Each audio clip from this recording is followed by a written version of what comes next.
Today's video lesson is going to be on how to divide polynomials. This can be used for a wide variety of things, from finding the factors of a polynomial to simplifying rational problems to all sorts of other things. So this will just be a good refresher that you'll be able to use for multiple different things in the future.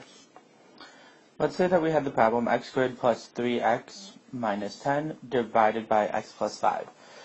To divide this, we're going to use long division in this example because that's what I find to be the most effective for all polynomials. There are other ways to do it, however, this video is going to focus on long division with polynomials. So the first thing we're going to do is we are going to make our long division sign. And underneath the division sign is going to go the x squared plus 3x minus 10. And then on the outside goes the x plus 5. Now the first thing that we do when we're dividing is we look at the first term in the outside and then the first term underneath.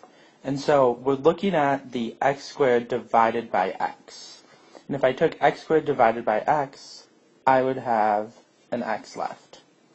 Now what you do is you have to distribute this x to both of these terms. So x times x gives me x squared, and x times 5 gives me 5x. So this is just like a regular long division problem where you find out what multiple goes into the first term, and then you multiply, and then after that you would subtract. So x squared minus x squared is going to give me a 0, and then 3x minus 5x, remember we are subtracting, so 3x minus 5x gives me a negative 2x. And then we're going to bring down the negative 10. Now I look at the x and the negative 2x, and I'm trying to figure out if I do negative 2x divided by x, what do I get as my answer? And negative 2x divided by x would leave me with a negative 2. So again, I distribute that out.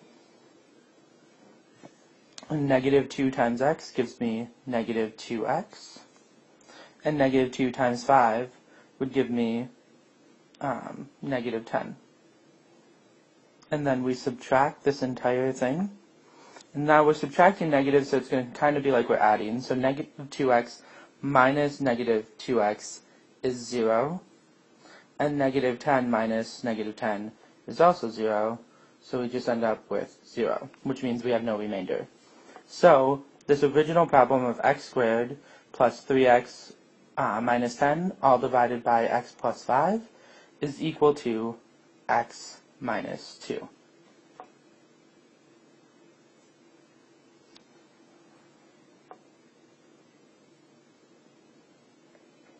Alright, let's go ahead and do another example. In this one we have 12x squared plus 8x minus 15 divided by 2x plus 1.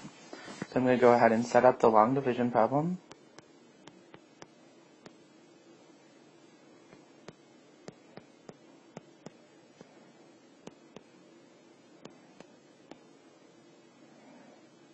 Alright, and now again we look at the first terms of both of the polynomials, and we're looking to see what 12x squared divided by 2x will give us.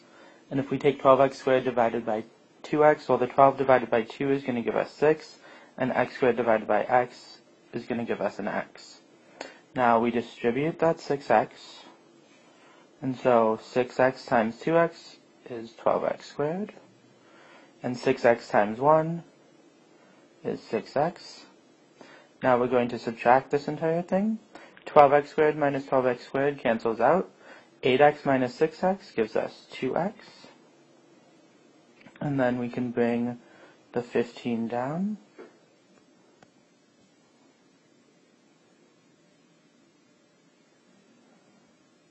And now we look at the first term of both of these. And since it's a 2x and a 2x, 2x divided by 2x is going to give us 1. And then we distribute that 1 out. So 1 times 2x is 2x.